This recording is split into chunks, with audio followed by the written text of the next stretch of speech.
Dans un épisode précédent, j'ai pu parler de l'Avatar, un personnage assez particulier qui ne se trouve que dans le jeu vidéo ou des domaines qui lui sont reliés du jeu. L'Avatar, c'est un personnage que le joueur va contrôler lui-même et qui va lui permettre de pouvoir interagir avec l'œuvre. Donc interagir, lui peut agir sur l'œuvre, mais l'œuvre peut agir sur nous, le nous étant cet avatar. Et il y a un type d'avatar particulier que j'adore, c'est mon type préféré, c'est l'avatar binôme. Qu'est-ce qui empêche un jeu de décider que vous contrôlez deux personnages à vous seul? Eh bien en fait c'est le principe de l'avatar binôme, de dire que vous pouvez contrôler deux personnages. Alors ça paraît assez difficile si vous n'avez pas touché à un jeu qui le fait. Vous l'avez probablement fait sans le remarquer, parce qu'il existe deux façons de présenter la chose, puisque c'est extrêmement complexe de maîtriser deux personnages. Il va falloir modeler ça. Donc qu'est-ce qu'on peut modeler? On peut soit décider de limiter le nombre d'actions possibles, et donc vous allez vous concentrer sur le déplacement des deux personnages. C'est le cas de Brover, A Tale of Two Sons, dans lequel vous allez contrôler deux frères, un petit frère et un grand frère. Chacun va pouvoir effectuer une action dans des cadres spécifiques, et donc cette action sera liée à un seul bouton de la manette pour chacun, et vous allez pouvoir contrôler son déplacement avec le joystick de chaque côté, et donc vous allez pouvoir contrôler les deux personnages. Vous ne contrôlerez pas la caméra, à l'inverse de plein d'autres jeux, puisque vous avez déjà deux personnages à déplacer, et vos actions seront très limitées, mais chaque moitié de manette, avec deux doigts, permettent de contrôler l'un des deux personnages. L'autre stratégie, c'est de limiter le déplacement, de trouver une astuce pour que les deux personnages se déplacent ensemble. On pourrait imaginer un personnage qui se trouve sur votre épaule, que vous portez sur le dos. Il y a tout un moyen, tout un ensemble de moyens pour permettre de les faire se déplacer ensemble. Et donc ce second personnage n'est qu'une raison de pouvoir ajouter des éléments nouveaux de gameplay, des nouvelles actions qui ne seraient pas possibles sans ce personnage. Donc, grosso modo, mais en fait, qu'est-ce que ça change? Bravo, l'avatar basique me permet d'effectuer des actions, l'avatar binôme me permet d'effectuer des actions. Cool, ça a changé le type d'action, est-ce que c'est vraiment si intéressant?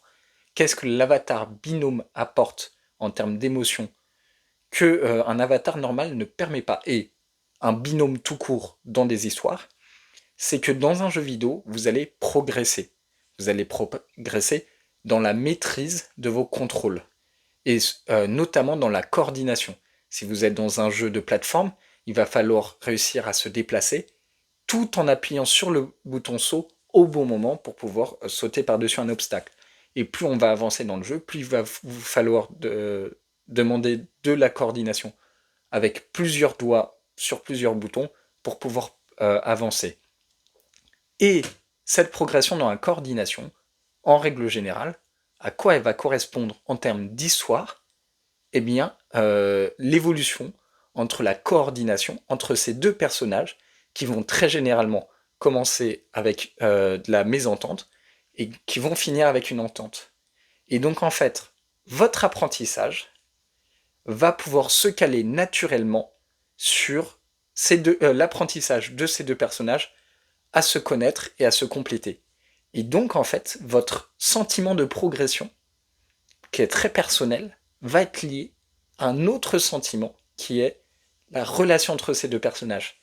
Et ça, c'est quelque chose qui est, je trouve, magique, que j'adore, et qui permet d'expliquer pourquoi l'avatar binôme peut être aussi poignant, aussi intéressant. Et il permet également d'avoir cette astuce que si on peut limiter un avatar pour montrer qu'il est blessé, eh bien on peut aussi limiter un avatar binôme en tuant un personnage. Alors spoiler pour le jeu qui vient, en fait dès que je vais l'annoncer, en fait je vais spoiler le jeu. Le jeu que j'ai cité précédemment, Prover A Tale of Two Sons, va tuer l'un des deux frères et vous empêcher d'utiliser la moitié de votre manette. C'est quelque chose qui est particulièrement frustrant et poignant de ne plus avoir le droit d'utiliser votre manette. Et là, ils vont raconter quelque chose de magique à travers ces contrôles qu'est l'avatar, puisque l'avatar nous permet d'effectuer des actions. Et bien, cette limitation va disparaître, puisqu'à un moment, le petit frère qui n'a plus son grand frère va se retrouver face à une mère déchaînée. Or, il nous a été introduit qu'il ne savait pas nager. Donc si je m'approche de l'eau et que j'appuie sur son bouton action, il ne va pas pouvoir nager. A l'inverse, le grand frère pouvait nager. Et en fait, le jeu ne va rien nous expliquer, c'est à nous de comprendre que si on veut qu'il nage, il va falloir appuyer sur le bouton du grand frère. Et donc il y aura eu transmission. On va essayer. Évidemment, il va apprendre à nager. Et juste en appuyant sur un bouton, ça va faire plein d'émotions que seul un avatar, et là spécifiquement un avatar binôme, puisse faire. Donc voilà, j'espère que je vous aurai donné envie de les repérer, puisque les avatars binômes sont parfois cachés, hein. Parfois il n'y a qu'une action qui pourrait être reliée à l'un des deux personnages, et l'ensemble des personnages, des actions vont être liées à un seul personnage, puisqu'il n'y a pas forcément d'équilibre, comme Brother A Tale of Two Sons. Plein de fois, en fait, ce binôme va être très, comment ça s'appelle, très asymétrique, avec un personnage qu'on contrôle plus que l'autre.